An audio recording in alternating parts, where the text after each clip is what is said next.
My name's Dave and I'm 60. So I've had ongoing back problems for a long time. The last year's been particularly bad. I had been receiving some previous chiropractic treatment on some sciatic problems I've been having. But around Christmas time there was a lifting incident at home that completely put my back out, which left me in absolutely excruciating pain. I went down the normal channels through the doctor, etc., but found I wasn't getting anywhere, so I decided to have a private MRI scan, which showed that I had a herniated disc, which was pressing on the nerve in my lower back. The pain was absolutely dreadful. I was on considerable pain medication.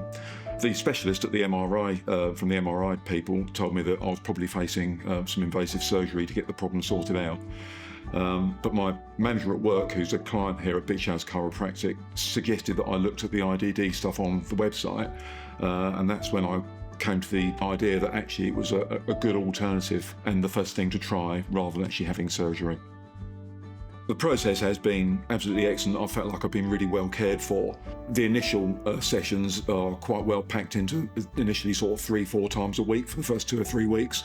My advice to anyone would be to sign up for the full 20 sessions if they've got a severe problem, because it does take that long and you have to be patient with it.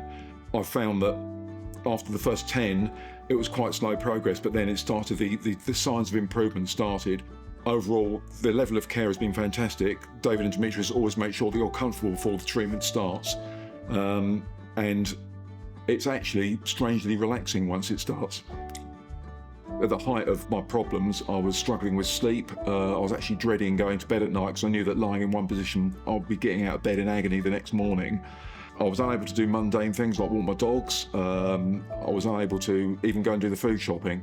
So a lot of pressure was put on my wife, who was extremely supportive through the whole thing.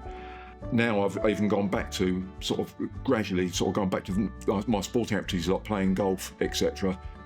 Although I'm still playing badly, so that hasn't sorted that out. If you're considering IDD, my main bit of advice would be to go and get a proper diagnosis. I signed up for a private MRI scan. It was worth every penny because actually I got a very quick diagnosis, and when I went to see Ali for my consultation, she was able to say straight away I was right for IDD and I could start the therapy as quickly as possible. It has worked for me, and I think, it's actually been a life changer, because the first 3 or 4 months of this particular year have been absolutely miserable for me, and I'm now gone back to a sort of normal active life.